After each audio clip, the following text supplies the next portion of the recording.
It's been about 20 days since we last been in the garden. We had maybe about 2 weeks of rain before we left to go on vacation. So altogether, I'm going to say about 4 weeks that I've really left the garden unattended. One of the positive things that I can say about that is we're going to see how resilient the garden is. And we're just going to give a quick walk through and then we're going to clean this thing up. And then we're going to come back and just show you what we're going to be doing going into the fall. We see our peppers here. We're going to be taking those off, looking at the leaves. But what I'm looking for is just pest pressure. 20 days of constant rain and high heat, and just seeing how well the garden's doing. This bed's doing pretty well here. Butterfly peas here, they're doing good. The paprikas are doing pretty well. Mike's Chaotic Garden here, and these are fish peppers. We haven't been out here in 20 days. We're gonna walk over here. These are our African marigolds here. Some more of our fish peppers we put in. Some more of our paprikas. Hungarian wax peppers, or some we might call them banana peppers. This is one of our black pearls that we put in. Was just seeing how well it'll do settling in over here. Got some onions starting to sprout up. This baby here's taking a beating. That's probably the Japanese beetle or the flea beetle. Another one of our black pearls here, and I just stuck these in before we left out. This bed I took out, these are where our black beans were, so we've already got that done. Our amaranth is starting to go to seed, so we're probably gonna start harvesting these. Just go down there and shake it. You can see where the seeds start falling out. So we'll probably have amaranth popping up around here all next year, and I'll take these and replant them. String beans are coming in. We put these in a couple of weeks ago. So all of this was done while we were gone. You can see a little pest pressure up here, a few little bug bites, but we're not too concerned with that because we got flowers coming in. That means the plant's still doing fairly well. Go over here to our okra. Okra looks like she's struggling a little bit. Got some dried out pods on it. We'll just go ahead and remove those. Okra. This is our brown turkey fig here. Still got some figs coming in on it. She's doing extremely well. She might be about 7.5 feet. This bush is 3 years old. So she's looking good. Here are our sweet potatoes out here. A lot of rain, hot days, and no attention, but our sweet potato vines are doing well. Chop these back a little bit. You see they're trying to plant themselves in the ground. These are Georgia Jets here. That's when your tubers are starting to form, when they're flowering. Right here we got some more of our amaranth. And we're gonna be taking these down going into the fall, grinding the entire stalk down. We're gonna be using that for mulch. Over here, some more of our butterfly pea flowers. We got some pods coming in. And up front, we got some limas. The limas also have some pods coming in on them. So the limas will go all the way to fall. Butterfly pea flowers. Let's see. Got some more of our bells here. It's 20 days with no attention to the garden. So this is telling you how your garden will fare if you're doing that soil correct.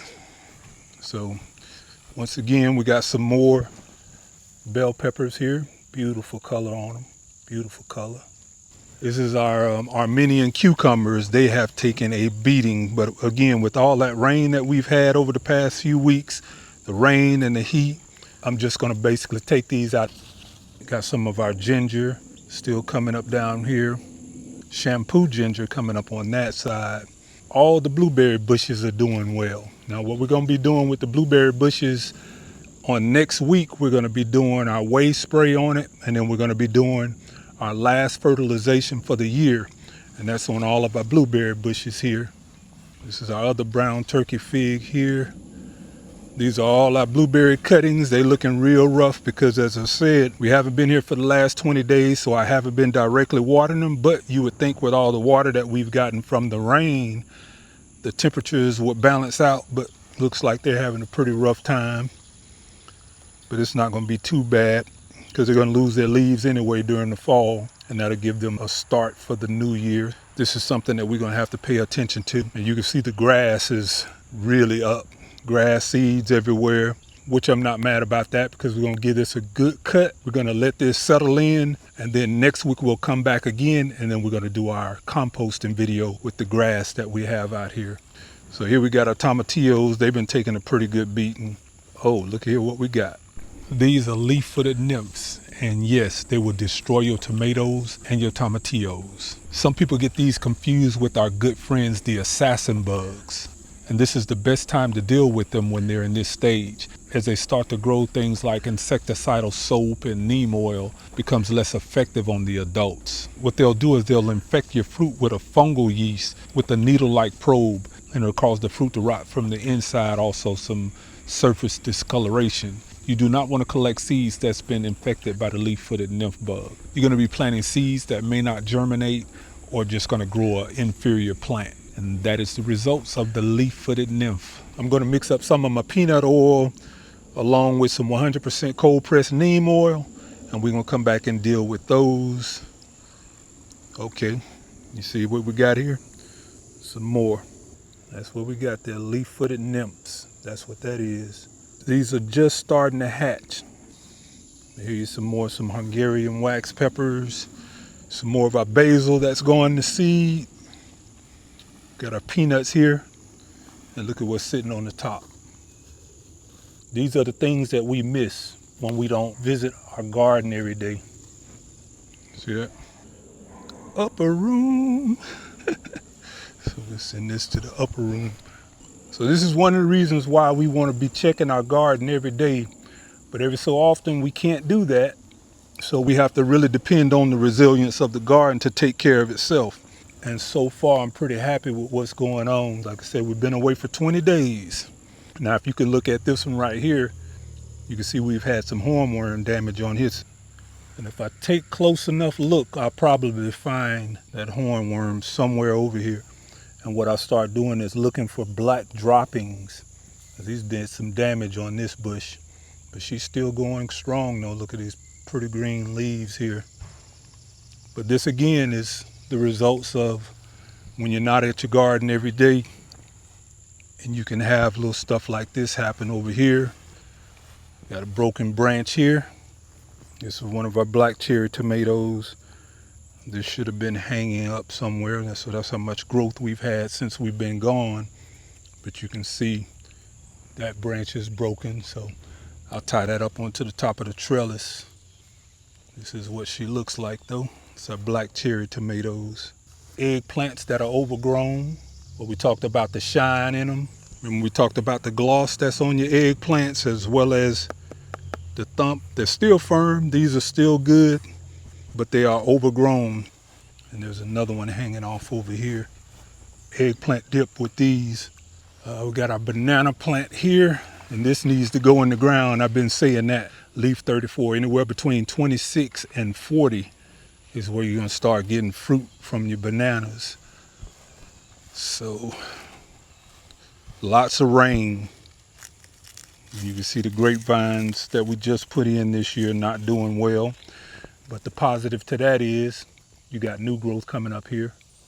You're still fair and strong. It's just with all this rain, this moisture. Another one of our grapevines here. Still doing all right. This is our Miwa kumquat. She is doing amazing. Look at all the fruit that's on her. She is serving that fruit up. And we're going to be doing our mix on our organic mix that we have here on all of our citrus, because we're going to be up potting some of our other citrus that I've done cuttings on, which is our Buddha hand, and I also did some cuttings on our Ponsyrus trifoliate. Right here is our Eureka. She is putting on super growth. So I'm really happy with this mix that I have here. And again, we're going to be showing you that mix. This is our Ponderosa. She doesn't have any fruit on it, but she is super healthy. This is our other Ponderosa here, and she has fruit all over her. Look how huge these babies are. Let's go out here and look at our brown select satsuma. We're just walking around giving an assessment of the garden. This is our brown select satsuma. Looks like we had a little insect damage here. Not sure what that could be, but overall the plant's doing well. Our fruit's still holding on and growing. So we got another fruit here. And these are brown select satsumas in the ground. Georgia's own 8A. We go back here to our moringa. The moringa is still doing well, holding on. This is the only one that we put in this year, so we're gonna let this go all the way to the end of the season. And at the end of the season, we're gonna take it down and harvest all of our leaves. Now, when we were in France, we were talking about that fig tree that my in-laws had on their property. Now, this is my black mission here. My black mission has a few figs on it. Now, what I'm thinking is that tree was a black mission. If that's a black mission, we're gonna be happy with this. This is Mexican sunflower here, and we're gonna leave this isolated back here. I have a couple of these, other ones are in pots. I wasn't sure how I wanted to approach the Mexican sunflowers this year because they can get out of control. Even though they're sterile, if any of this plant touches the ground, it will take root and start a whole new plant. And I want to make sure that I can keep control of this before I start putting them in different places in the garden. This is the only one that I have in the ground. This is a Mexican sunflower. So what I'm going to do is we're going to clean this thing up, and we're going to come back and we're going to show you what it looks like after we get everything right we want it. And we're going to start prepping for our fall garden. Going out the box.